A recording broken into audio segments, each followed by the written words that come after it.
తినాలి ఒక్కొక్కరు.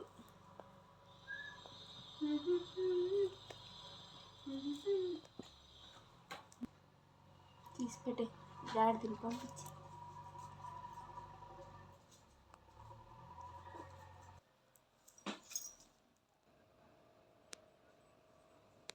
దృష్టిలో తల్లి ప్రేమ ఎంత గొప్పదంటే అది పిల్లి కానీ కుక్క కానీ మనిషి కానీ అది ఏ జంతువు అన్నా ఉండొచ్చు కాక, కానీ తల్లికి సాటి మరి ఏది లేదనేది ఈ విషయంలో నిరూపిస్తుంది. ఎందుకు దీనిలో అద్భుతం ఏముంది అనుకుంటున్నారా? అద్భుతమే ఉంది.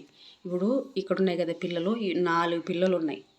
4 పిల్లలు ఉన్నాయి. 3 వైట్ బేబీస్, ఈ బేబీ ఒక బేబీ, 4 బేబీస్ ఉన్నాయి. వీళ్ళ తల్లి నిన్న నైట్ 12ంటికి కుక్కలు ఏం చేశాయంటే ఎంత దారుణంగా జించేసాయంటే అంత దారుణంగా పెరికేసే వీళ్ళమ్మని, చచ్చిపోయింది. ఇంక నేను ఆ మాట వీళ్ళకి చెప్పలేను కదా, వాళ్ళకి అర్థమవుతుందా కాదు కదా. ఇప్పుడు ఇక్కడ ఉంది కదా, ఇది పెద్దది, వాళ్ళ అక్క, వాళ్ళ తల్లి లాగే ఉంటుంది. వాళ్ళ అక్క వాళ్ళ అన్న వాళ్ళిద్దరూ చూశారు, వాళ్ళకి అర్థమైంది. కానీ ఈ బిడ్డలకు అర్థం కాలేదు కదా. నేను ఎంత చూసినా ఎంత ఓదార్చినా చిన్నపిల్లలు, ఇప్పుడు వీళ్ళిద్దరు ఉన్నారు కదా, వీళ్ళిద్దరు మగ పిల్లలు, ఇక్కడ ఉండేది 2 ఆడపిల్లలు.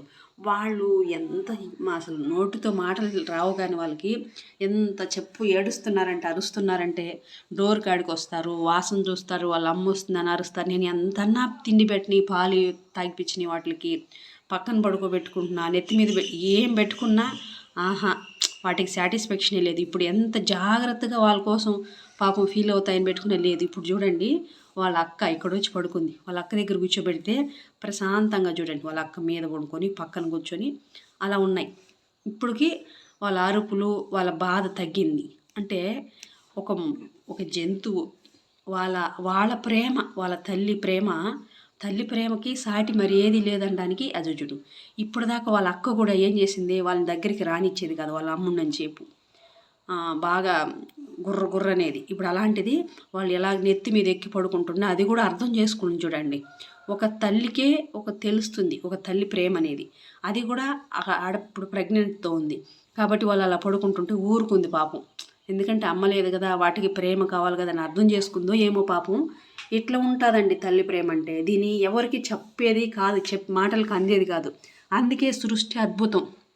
దేవుడు సృష్టిలో ప్రతి దగ్గర దేవుడు ఉండలేడు కాబట్టి తల్లిని ఇలాగా ప్రతి జంతువు రూపంలో ప్రతి మనిషి రూపంలో తల్లిని ఇచ్చాడు. అది చూడండి మనం ఎంత పెట్టని తెలుసా అండి, అయినా ఉండలేదు. ఇక్కడికి వచ్చి నాకు ప్రశాంతంగా ఉన్నారు వీళ్ళు. అది మీదకి ఎక్కను పక్కన పడుకొని అలా ఉన్నారు. ఇప్పుడు కూల్ అయ్యారు, అరుపులు ఆపారు వాళ్ళు. అట్లా ఉంటుందండి. మీరు కూడా ఒక్కసారి అది గమనించండి. మీరు అందరూ కూడా వింటున్న వాళ్ళు చూస్తున్న వాళ్ళు, మనది ఒక్కటే కాదు, మనుషులది ఒకటే కాదు ప్రేమ, మనకు ఒక్కటే కాదు మాతృత్వం అనేది. ప్రతి జంతువులోనూ మాతృత్వం ఉంటుంది, తల్లి ప్రేమ ఉంటుంది. ఆ తల్లికి ఆ ప్రేమకు వెలకట్టలేము మనం. అది మీకు తల్లి అయిన ప్రతి ఒక్కరికి తెలుస్తుంది. అది వాళ్ళ బాధ, ఆ చిన్న బిడ్డల బాధ. అమ్మ కావాలంట వాళ్ళకి. ఎందుకంటే అట్లా మీద పడుకోను పక్కన పడుకోను మీద ఎక్కను దిగను అలా చేస్తుంటారు కదా. అందుకోసం నేను ఎంత పెట్టి ఎంత చేసినా ఆపలేదు, అరుపులు ఆపలేదు. వాళ్ళకి అమ్మ కావాలంట. ఇప్పుడు వాళ్ళ అక్క దగ్గర కొనుక్కొని కూల్ అయ్యారు. ఇది సంగతి అండి. థ్యాంక్ యూ సో మచ్ మీ అందరు.